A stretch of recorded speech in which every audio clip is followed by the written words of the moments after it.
ফ্যানদের ভালোবাসা তো আসলে কোনো কিছুকে মেজার করে হয় না, এটা আসলে একবারে অন্ধ ভালোবাসা হয়। আমি কিন্তু সিনেমা হলে ট্রাই করি যে তার যেন একটা আনওয়ান্টেড টাচ না লাগে। আমি দেখতে চাই যে আমার আর্ট মানুষ কতটুকু অ্যাপ্রিসিয়েট করছে, আমার আর্ট কীভাবে তারা সেলিব্রেট করছে। দেখুন, আমরা সারা বছর কিন্তু যে প্রচণ্ড পরিমাণের সিনেমা করার সুযোগ পাচ্ছি, ব্যাপারটা একেবারেই এমন না। এবং আমরা সিনেমাটা করি এর জন্য যেন দর্শকদেরকে একটা স্পেশাল অকেশনে স্পেশাল গিফট দিতে পারি। এটা আমাদের পক্ষ থেকে একটা গিফটের মতোই, রাইট? তো আমার জন্য সবচাইতে বড়, আমি যেহেতু বেশি দিন কাজ করিনি, আমার কাছে এটা খুবই একটা ম্যাজিক্যাল মোমেন্ট যে আমার সিনেমাটা দেখার পর ইমিডিয়েটলি দর্শকদের কি অনুভূতি হচ্ছে সেটা দেখা। আমি আপনাকে গত বছরের কথা বলতে পারি।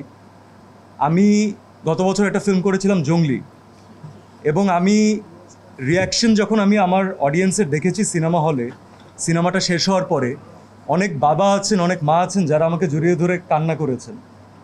একজন বাবা আছেন যে মাথায় হাত বুলিয়ে বলেছেন যে বাবা, আমি দোয়া করি তুমি অনেক বড় হও। এই অনুভূতিগুলো, এই রিয়াকশনগুলো কখনোই বাসায় বসে নেওয়া সম্ভব না। আপনি যদি বলেন যে এর জন্য কি আমি হাংরি নাকি, আমি বলবো ডেফিনেটলি আমি hungry, because this is my art.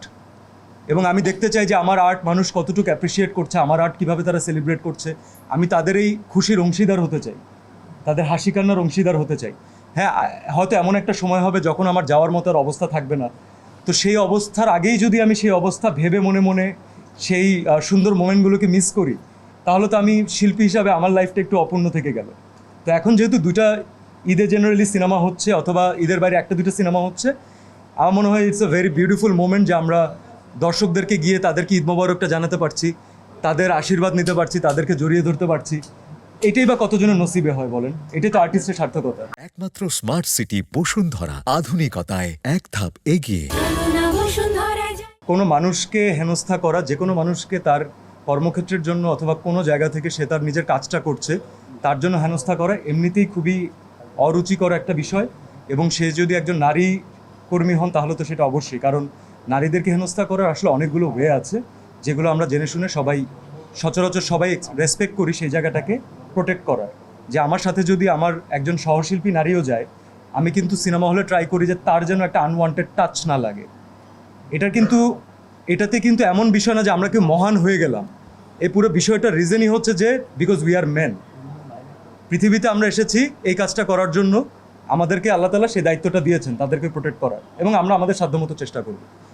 তো যে কোনো সংবাদকর্মী হোক অথবা যে কেউ হোক না কেন, তার কর্মক্ষেত্রের জন্য কখনোই আমি চাই না যে উনি হেনস্থা হোক। এটাকে একটু সংবেদনশীল হিসাবে দেখা উচিত। সেটা যে কোনো গোষ্ঠীর জন্যই উচিত, যে কোনো ফ্যানদের জন্যই উচিত।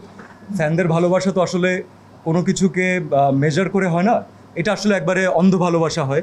এবং এই ফ্যানরাই কিন্তু আলটিমেটলি সিনেমাকে বাঁচিয়ে রাখে। তো আমি সবসময় ফ্যানদের সাথে, কিন্তু যার কোনো একটা অ্যাক্টিভিটিসে যদি কখনো কেউ কষ্ট পায়, তার যদি সমাজে ভাবমূর্তি ক্ষুণ্ণ হয়, কোনো সিনিয়র আর্টিস্ট যদি ডিসরেসপেক্টেড হন, এটা আমি প্লিজ রিকোয়েস্ট করব যে কখনোই করবেন না। সেটা অবশ্যই আমার ফ্যানদেরকে তো অবশ্যই বলি সবসময়, কিন্তু বাকি সবার জন্য সেই আহ্বান থাকবে।